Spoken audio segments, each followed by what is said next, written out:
Saya Sela Laswari Filia. Materi yang pertama tentang pengertian nilai dan moral.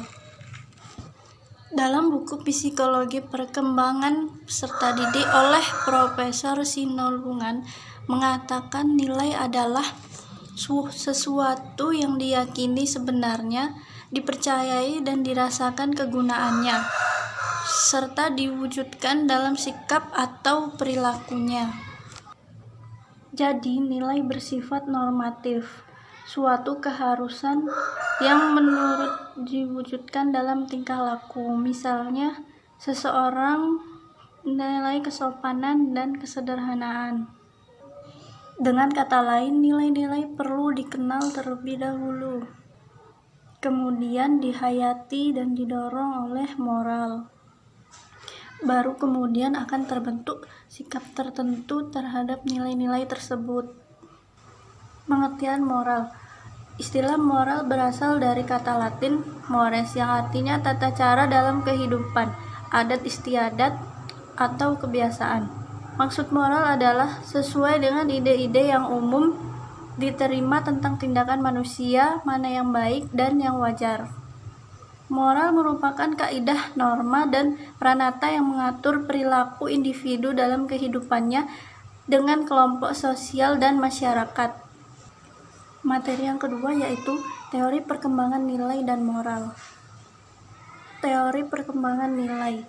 Spronger menggolongkan nilai itu ke dalam 6 jenis, yaitu yang pertama, nilai teori atau nilai keilmuan. Mendasari perbuatan seseorang atau kelompok yang bekerja sama, terutama atas dasar pertimbangan nasional. Yang kedua, nilai ekonomi. Suatu nilai yang mendasari perbuatan seseorang atau kelompok orang atas dasar pertimbangan ada tidaknya keuntungan finansial sebagai akibat dari perbuatannya. Yang ketiga, nilai sosial atau nilai solidaritas. Suatu nilai yang mendasari perbuatan seseorang terhadap orang lain tanpa menghiraukan akibatnya yang mungkin timbul terhadap dirinya sendiri, baik berupa keberuntungan atau ketidakberuntungan. Yang keempat, nilai agama. Suatu nilai yang mendasari perbuatan seseorang atas dasar pertimbangan kepercayaan bahwa sesuatu itu dipandang benar menurut ajaran agama. Yang kelima, nilai seni. Suatu nilai yang mendasari perbuatan seseorang atau kelompok atas dasar pertimbangan rasa keindahan atau rasa seni yang terlepas dari berbagai pertimbangan material.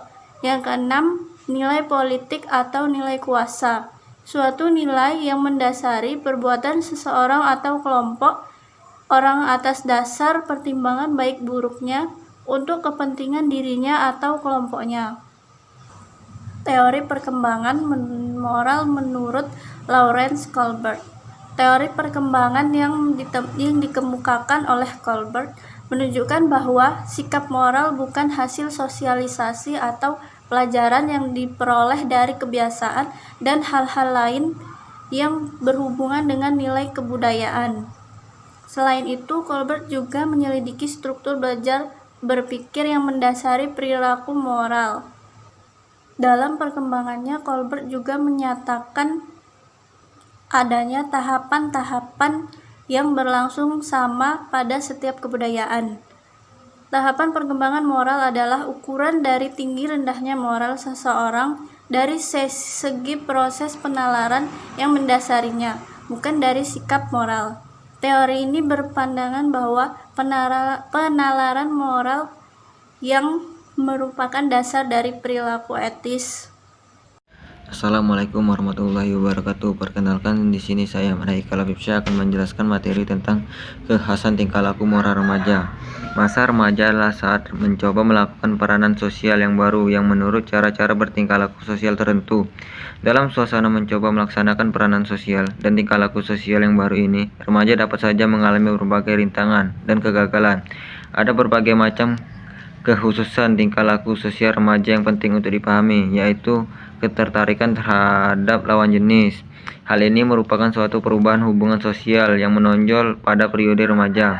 Ketertarikan terhadap lawan jenis dapat dilihat dari kegembiraan dalam kelompok anggotanya heterogen, yaitu terdiri dari pria dan wanita. Yang sebelumnya remaja menyukai berkelompok dengan anggota kelompok yang homogen, yaitu terdiri dari wanita sama wanita, pria sama pria. Ada beberapa kriteria yang dimiliki untuk dapat menjadi popularitas, di antaranya penampilan fisik yang menarik. 2. Kemandirian bertingkah laku sosial. Tingkah laku lainnya yang berkembang pada periode remaja adalah tingkah laku sosial yang mandiri. Artinya remaja yang memilih dan menentukan sendiri dengan siapa dia akan berteman. Karena remaja berusaha mandiri dalam bersosialisasi, maka diharapkan remaja dapat mengambil keputusan tingkah laku yang tepat dalam menghadapi orang-orang yang baru dalam situasi yang baru, dan semua ini memerlukan proses belajar. 3. Kesenangan berkelompok. Hidup berkelompok teman sebaya merupakan kebutuhan pada masa remaja. Fungsi teman sangat penting bagi remaja, terutama sebagai tempat berbagi rasa dan penderitaan maupun kebahagiaan, serta belajar cara-cara menghadapi masalah yang banyak timbul karena tugas-tugas perkembangan yang harus mereka kuasai.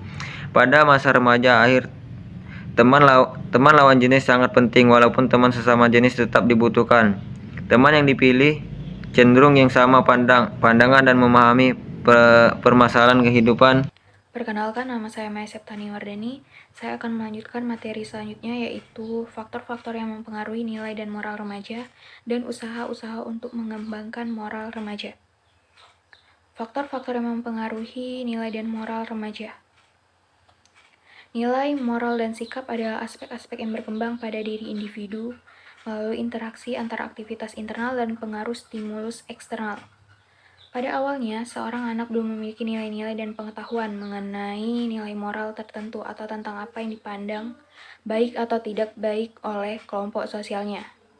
Selanjutnya, dalam berinteraksi dengan lingkungan, anak mulai belajar mengenai berbagai aspek kehidupan yang berkaitan dengan nilai, moral, dan sikap. Dalam konteks ini, lingkungan merupakan faktor yang besar pengaruhnya bagi perkembangan nilai, moral, dan sikap individu.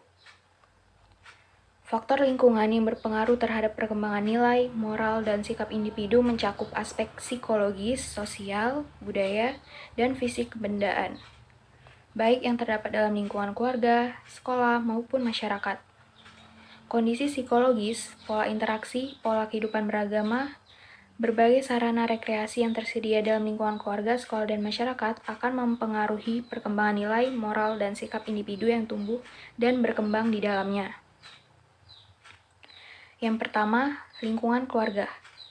Keluarga sebagai lingkungan pertama yang mempengaruhi perkembangan nilai, moral, dan sikap seseorang. Biasanya, tingkah laku seseorang berasal dari bawaan ajaran orang tuanya. Orang-orang yang tidak memiliki hubungan yang harmonis dengan orang tuanya di masa kecil, kemungkinan besar mereka tidak mampu mengembangkan superegonya, sehingga mereka bisa menjadi orang yang sering melakukan pelanggaran norma. Yang kedua yaitu lingkungan sekolah. Di sekolah, anak-anak mempelajari nilai-nilai norma yang berlaku di masyarakat, sehingga mereka juga dapat menentukan mana yang baik dan mana yang tidak baik. Dengan bimbingan guru, anak-anak cenderung menjadikan guru sebagai model dalam bertingkah laku. Oleh karena itu, seorang guru harus memiliki moral yang baik. Yang ketiga yaitu lingkungan pergaulan. Pada masa remaja, biasanya seseorang selalu ingin mencoba suatu hal yang baru, dan selalu ada rasa tidak enak apabila menolak ajakan temannya. Bahkan, terkadang seorang teman juga bisa dijadikan panutan baginya. Yang keempat yaitu lingkungan masyarakat. Masyarakat memiliki pengaruh yang penting terhadap pembentukan moral. Tingkah laku yang terkendali disebabkan oleh adanya kontrol dari masyarakat itu sendiri, yang mempunyai sanksi-sanksi tersendiri untuk pelanggaran-pelanggarannya. Yang kelima yaitu teknologi.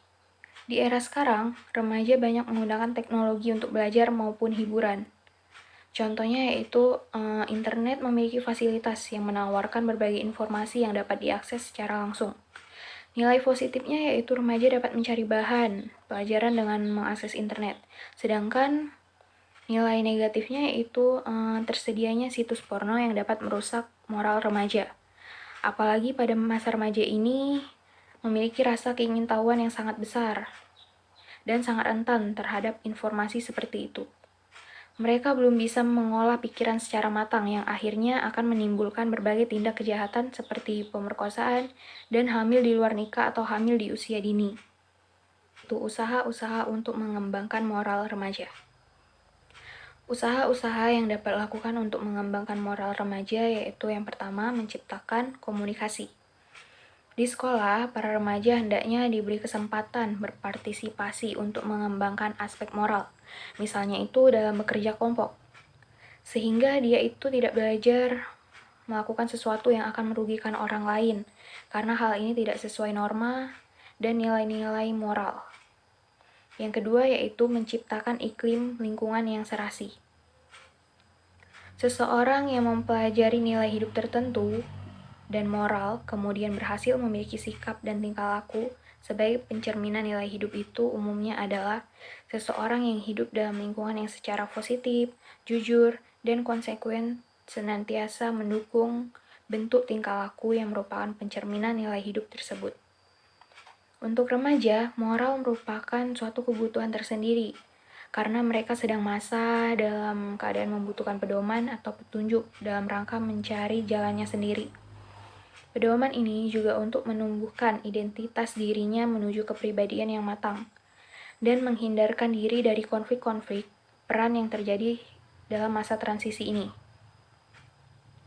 Hal penting lain dari teori perkembangan moral Holberg adalah orientasinya untuk mengungkapkan moral yang hanya ada dalam pikiran, dan yang dibedakan dengan tingkah laku moral dalam arti perbuatan yang nyata. Semakin tinggi tahap perkembangan moral seseorang, akan semakin terlihat moralitas yang lebih mantap dan bertanggung jawab dari perbuatan-perbuatannya. Itulah penjelasan dari kelompok 1 Bimbingan Konseling Palembang. Semoga bermanfaat dan terima kasih.